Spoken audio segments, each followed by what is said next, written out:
In the history of warfare, we often view the German military machine as a single, united, and unstoppable fist. But behind the propaganda of the Third Reich lay a deep, bitter, and often violent internal divide. Germany fought World War II with two distinct armies: the regular Wehrmacht and the political soldiers of the Waffen-SS.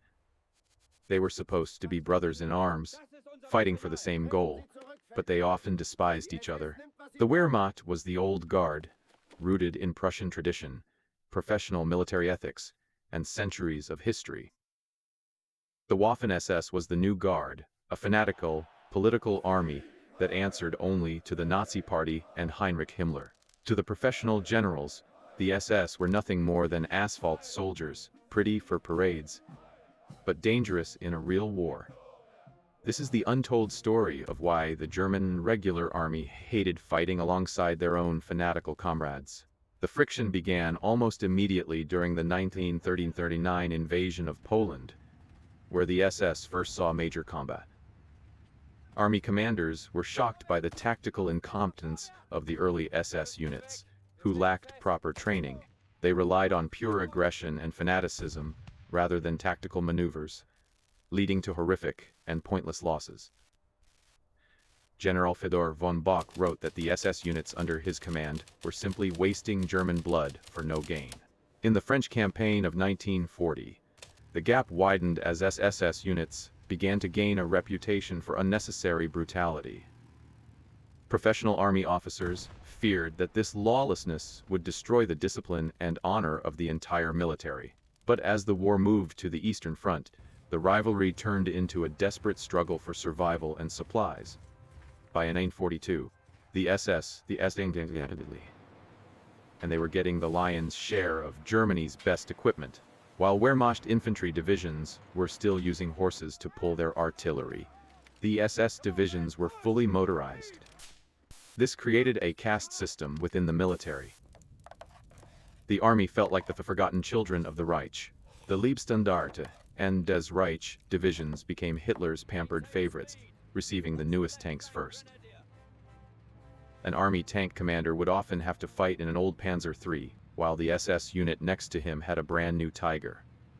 Fuel was even more of a problem. If fuel was low, it was always diverted to the SS units first. The infantrymen of the regular army watched this with growing resentment, knowing their lives were valued less. Beyond equipment, there was the issue of command.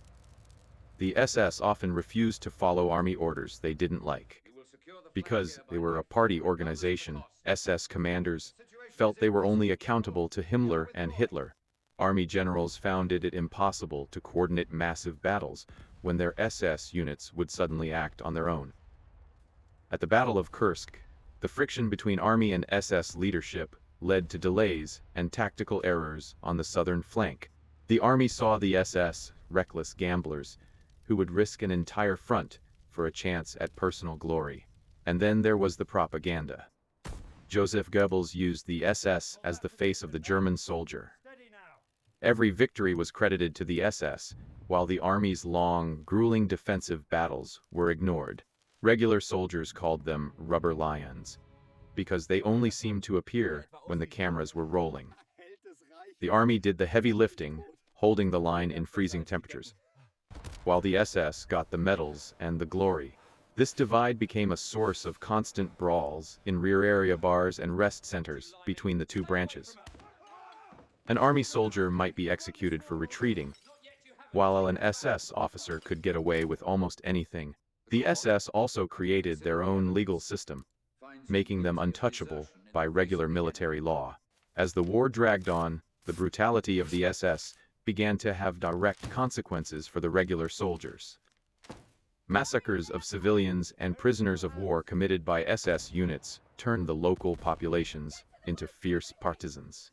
These partisans didn't care about the color of the uniform. They attacked any German soldier they could find. The Wehrmacht found themselves fighting a ghost war in the rear because of the fire the SS had started. On the front lines, the Soviet Red Army began to treat all Germans with the same mercilessness they showed the SS. Army units that tried to surrender were often gunned down because the enemy assumed they were all Nazis. By 1944, many Wehrmacht officers were involved in plots to kill Hitler, largely to stop the SS from destroying Germany. After the failed July 20th plot, the SS took total control, executing thousands of regular army officers. The trust between the two branches was gone forever. They were now two armies that feared each other more than the enemy. In the final defense of Germany, the SS functioned as flying courts-martial, hanging any army soldier they found retreating. Regular soldiers were caught between the Soviet steamroller and the SS executioners behind them. In the ruins of Berlin, the rivalry reached its peak. SS and Wehrmacht units sometimes traded fire over barricades.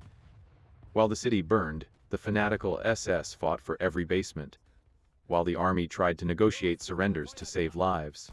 When the end finally came in May 1945, the hatred didn't disappear with the surrender.